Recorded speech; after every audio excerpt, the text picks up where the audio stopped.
So we're stuck in that traffic. I didn't get home until like 1:30, 1:45. Fell asleep around 2, and then I had to be up at 10 after 5 to then be outside for the next 13 hours at the Rose Bowl. This year we brought 8 people, and one of my buddies who went there, he just called it the Goon Parade. And I got to be honest with you, that's kind of what we were. I don't remember so much of it.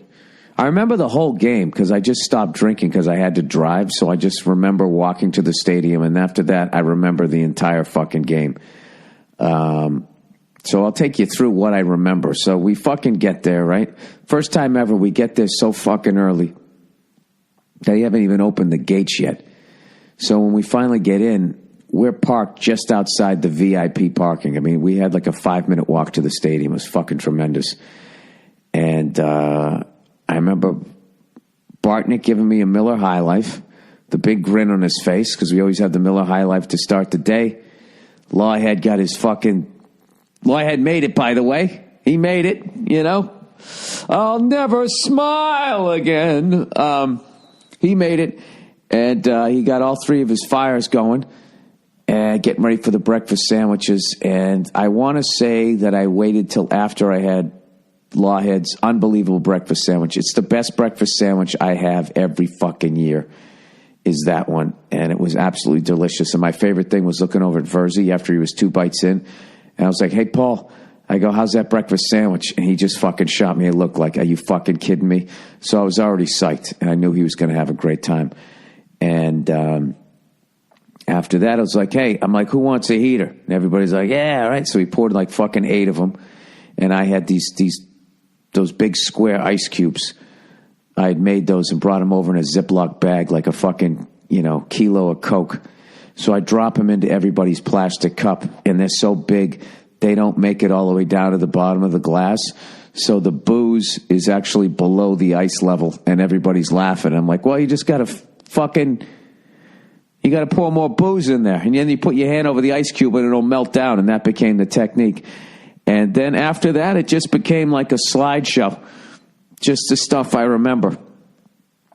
I remember Bartnick does this thing every year. He gets off, gets out of the truck, and he just screams at the top of his lungs, ladies and gentlemen, welcome to the granddaddy of them all. And everybody's always terrified, sort of laughing, whatever. So these Iowa fans, somebody just said, oh, we do not need that voice here. And immediately, we're not liking us. And I don't know. I think that for whatever reason, they were like, I want to say older than me, but I'm pretty fucking old at this point. I'm 47. I think they were in their 50s. And for whatever reason, they were playing Drake. All right, and it was like fucking 7 a.m, and their fucking music was louder than our music. So we're sitting there. The sun hasn't even come up yet, and we're listening to "You Used to Call Me on Your Cell Phone." You used to, and it just was fucking. We're like, oh god, are they gonna be playing that fucking song? Like that song is like, that's like. There's a few songs that get played so much that you never need to hear them again. I think the original song was "In the Mood." But I think Benny Goodman, or was it Glenn Miller? I never need to hear that song ever again. Right, I'd say bookending from way back in the day to fucking right now. It goes "In the Mood," Glenn Miller, and then "Cell Phone" by Drake. I know when you're not like me. It can only mean one thing. Oh, he's such a bitch in that fucking song. It's basically, hey, I used to just fuck you. I used to. And then she moves away, and then he's upset that the woman got on with her life. What a fucking... Is he one of those possessive guys who once he fucks something, he feels like he owns it for the rest of his life? Let it go, dude. All you were doing was fucking her, and now what? Now you want her because she's not there anymore? to come over and lick your balls and shape up your beard afterwards. I mean, fucking move on with your life, Drake. Yo. So that's fucking going on. And all I know, and they were annoyed with how loud Bartnick yelled. So I don't know what happened. Somewhere between the beer, the shot, and the breakfast sandwich, I glance over, and the older guy is chirping in fucking Bartnick's ear, and Bartnick is just staring straight ahead. 600-yard stare, just standing there. And I see the guy talking, and then I just see Joe just shrug his shoulders and be like, well, you know, I don't like your music.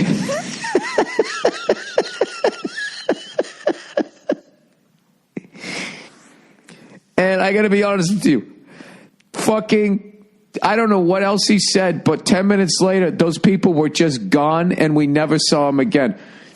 I don't know if they had like some VIP fucking, you know, Iowa Hawkeye fucking barbecue thing, the tent that they were going to. I have no idea.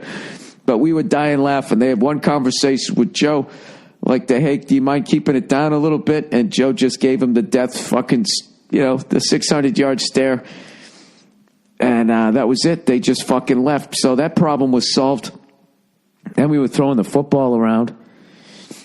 I remembered everything but forgot the bacon. And what's his face? Lawhead was able to call an audible, and he had some bison meat or something like that, and bacon grease. Figure that one out. I don't know how the fuck he did it, but yeah, and everything was going great. I was throwing the football around, and then at some point, I was just so fucking hammered that I fell down, and I was one of those drunk falls where it took me like 17. I started falling, and it took like 17 seconds for me to fall. And the entire time I was saying, I'm sorry.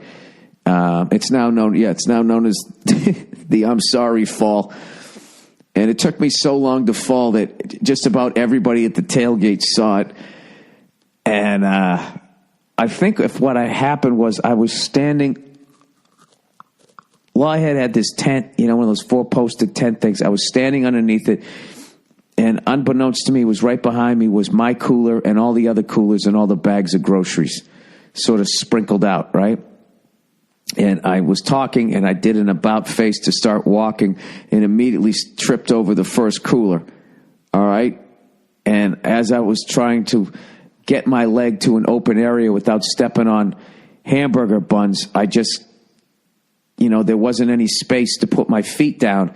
And I was doing like, it was almost like a wide receiver after they catch a football and they try to stay in bounds and dance down the sidelines. I was doing that, but in between condiments and food and shit like that. And I never regained my balance, but I didn't go down for, I swear to God, it was probably, real time was probably like a 4-second fall, but that's a long time. You know, if you just fall, bam, you're on the ground. You know, in under a second, right? I would think, depending, unless you're really short and you get there a little quicker. So I just kept going, I'm sorry. And right as, like, my buddy Nate came over to try and stop me from falling, I fucking landed on my back and I twisted my left knee. And I hear the whole place laughing, and I was laughing. Evidently, my last step, I stepped in some avocado and slipped on that. And I just fucking went down, like, just thud right on my back. I landed like a wrestler, so it didn't even hurt, where it was just my entire backside hit the ground at the same time. And I remember talking about it later, and I was like, yeah, but I didn't spill my drink. And everybody's like, yeah, you did. You spilled it all over the front of your jacket. So then I remember getting the apple pies out. Well, I remember the brisket and the ribs being done, and those were delicious. Lawhead killing it as always. And then I think I smoked a cigar next. Yeah, I smoked a cigar. And then we had the apple pies, and everybody freaked out, and they loved them. And then then I smoked a cigar, and I was like, all right, I got to fucking sober up here, because in 6 hours the game will be over and we'll be done, and then I got to drive. So, fuck. Hang on a second. Hang on. All right, I'm back. Sorry about that. I had to blow my fucking nose. So anyway, then we get into the game, and I still don't know his fucking name because I was hammered. The running back for Stanford just was Right as we got into the stadium, he already ran for a touchdown, and then it was like a fucking Hollywood movie. They couldn't stop this kid. The kid even had another one. He ran like 70 yards for a touchdown. They had to bring it back. They just couldn't fucking get the kid down. And before you knew it, it was like 28-0. 28-0. Then it was 35-0, and we still had like half of the second quarter. The fucking game was just over. It was the worst Rose Bowl game as far as being competitive that I've been to, / the greatest individual performance I've ever seen. We got to see that kid. He set the record for the most all-purpose yards ever in a Rose Bowl. And this is the granddaddy of them all. It's the original bowl game. Even though the Yale Bowl is the original bowl stadium. Figure that one out. Anyways, so we got to see that. And fortunately, during halftime, I didn't have to watch the Stanford band, which, by the way, is just, I mean, could they be more of a bunch of hipsters? Their whole thing, it's like they're mocking the halftime show, yet not showing how you can improve it. So there's like no risk. You're just sort of mocking the whole fucking thing, like, which is to me classic hipster behavior. To me, that's the difference between nerds and hipsters. You know what I mean? It's like, all right, so you think what the standard way that a halftime show is done is too rigid. So you guys are going to, I just hate how the whole thing's done. Oh, these guys are crazy. Oh, look at the guy with the fucking rainbow wig playing the drum. Oh, what's he going to do? The whole thing is fucking dumb. And then I just thought it was they made California look bad when they made fun of the Iowa people with the whole, farmers only. And once again, I don't know. I don't know anybody in the Stanford band, but it just seems like that classic, I live near an ocean, therefore I'm smarter than you. There's something about people who live on the coast with their whole attitude towards the middle of the country. It's the funniest fucking thing ever to me. Like, fly over state and blah, blah, blah, blah, blah, and all that. It's like those fucking people that you're sitting there making fun of, like farmers only. Hey, why don't you go out there and go fuck your sister? It's like, you mean the people who grow the food supply for this country? You fucking dope. What are you doing, with your flute? Oh, look at the cool kid with the clarinet. I don't know. I thought it was a hacky joke. And, I don't know. You know what I mean? Look, if you guys were, just decided to trash one another, then it would be funny. But it just kind of comes off like, it's like when Ricky Gervais does that shit at the Golden Globes. You know what I mean? He hires a staff of writers to write roast jokes aimed at people who showed up with acceptance speeches. And it's just, oh, gee, did you win that one? What are you going to do next? Slap an ice cream out of a 5-year-old's hand? I don't know. It's the same thing with that. I thought it was douchey behavior. But fortunately, I missed all of it. And then we come out with a paper mache cow. It'll be epic. Kill yourselves. It'd be one thing if Stanford ever actually put on a good halftime show. Like, wow, this band is next level. I get why they're trying to break the whole fucking format of it.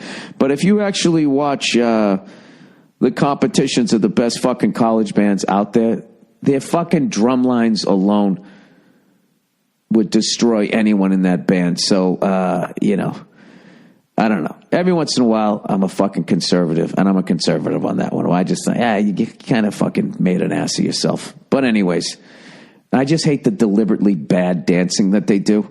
I think if you're going to mock dancing, you should be able to dance well, to just suck at it and then be like making fun of it. Then you just fucking like, all right. Yeah. Just like we thought. Yeah, you don't have any talent. Fuck the Stanford band. I love their football program, though. Anyways, so while all of that was going on, all that fucking nauseating hipster behavior, the looks on their faces, like everyone in the crowd is like their mind is blown. Like, oh my God, what's going on? It's the fuck. You're in the band. You're playing the fucking triangle out there. You're not a rebel. You're not freaking anybody out. So anyways, we actually went out to the concession stand and, just standing the whole fucking halftime. We're standing in this line, and we actually missed the first 3 minutes of the third quarter. And I'm standing in this line, this comedian Sean Quinn from Philly. He's fucking hilarious, right? So we get all the way up there, and I ordered a pretzel and a water, and he ordered a pretzel and something else. And I'm fucking coming around. He's still drinking. You know, he doesn't have to drive, so he's still fucking drinking during the game. And they hand him the pretzel, and he proceeds, after we waited a half an hour for our food, she hands him the pretzel, and he fucking just fumbled it. It was like a bad exchange between the quarterback and the running back. You know, they like bump into each other, or the dude never quite has the ball. He never quite had the pretzel, and it just goes end over end in like slow motion and falls salt side down onto the concrete where everybody's standing. He immediately bends down and picks it up, and I'm looking at him, and he just goes, he's like, yeah, it's all right, it's all right. I'm like, dude, you got to give that thing back. And he's like, nah, it's all right. It's all right. Right? He doesn't give a fuck. So I'm dying laughing like this guy's a maniac. It's like people walking in and out of restrooms and then coming over here standing in this food line. Are you out of your fucking mind? But I'm still kind of drunk. So then I go over. We're putting mustard on the pretzel. And then out of nowhere, fucking Lawhead shows up. And he asked Sean for a piece of his pretzel, and he gave it to him. I almost fucking fainted. I was laughing so hard. Fucking thing was on the ground. It was like watching him poison him. But I couldn't say anything. I was laughing so fucking hard. So then we finally get back into the stadium, and then just the whole game just stopped. I mean, there was barely any scoring. Iowa came back and scored a couple. I was psyched for Verzi because he won 2 bets. He bet Stanford, and then in the next half he bet the over. He won both of them, so he picked up $1.50 or something like that. And I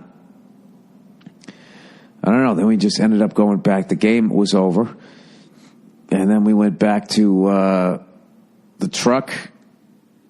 We were hanging out. We got the bonfire going. The sun was down. And in the middle of having the bonfire, all of a sudden this kid comes walking by with another friend, this Iowa kid.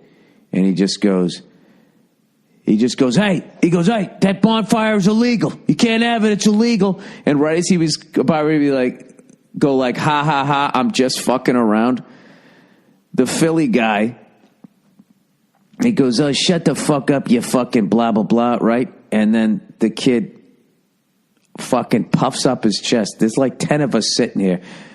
This kid was like, he was like 5'6", 5'7". He comes running up, talking all this shit. And I'm just sitting there looking at him like, there's fucking 10 of us here. Do you have an Uzi? Like, what are you doing, right? So he gets into it. There's back and forth. The next thing you know, Verzi's over there. And it looks like Verzi's about ready to square off with the guy. Because the guy kept walking away. Be like, all right, whatever. And he'd be like, all right, fine. But fuck you, because we'd always have the last thing. And then we'd be like, fuck you. And it just kept going back and forth and back and forth. Then finally, the guy's like 30 yards away. Verzi's talking to him. And I thought, like, oh, this kid's going to sucker him. So I got up over there. I'm going, relax. And then all of a sudden, I hear a bottle break. And this fucking maniac, Philly guy, right, fucking breaks the bottle. It's the funniest thing ever. He breaks the bottle on the pavement, and he did it way too hard. When he brought his hand up, there was no bottle left. He just shattered the fucking thing. But then he like mimed like he still had the bottle in his hand. And this is the best part. The Iowa kid talking shit never flinched. So now he's pretending he had a bottle in his hand. I didn't even know what he was going to do. It was like a fucking movie. Just like, what the fuck, right? So the dude finally goes away. He has to yell a few more fucking things. And it was so ridiculous. Then we went back. And we were sitting around, and all we did for the rest of the time there was make fun of Sean and how there was no bottle left. And he actually cut his hand. And we were all just sitting there going like, dude, what were you going to do? And he's like, I don't know what. I always wanted to do that. It was fucking ridiculous. So, and by then, actually as I was coming out of the game, I was so sober, I had already gotten into the fucking hangover, so I just started drinking waters. And then then had another 2 hot dogs and a hamburger. And I got to tell you, dude, my body was like, what the fuck? And I just drove home like with a splitting fucking headache. Stone sober, splitting fucking headache. And then by then my knee was killing me. And I was walking like I had just ridden a horse from here to fucking Massachusetts. And I was shot. I came home and I just pounded like 3 waters. And it was during that time where I was just thinking to myself, like, I'm never going to that game again. I fucking, when you're out 3 to 6 weeks with a fucking knee strain because you went to a tailgate, you really got to start like looking back going like, what the fuck? But it happened to me again this year. Every year I go, I'm going to go a little easy. Going to go easy. I want to remember as much of this tailgate as I can. Like I passed out for like an hour of it. And part of it was the alcohol, but the other part was just like, I'd only gotten 3 hours sleep. There's only so far you can go when you start the day off with a Miller. All right, let me, but it was one of the best fucking tailgates. And I loved hanging with fucking, all the new people that came along. And I'm now, of course, obsessed with the Philly accent. It's the funniest fucking accent. You got a bad back, asshole. Everything's a John.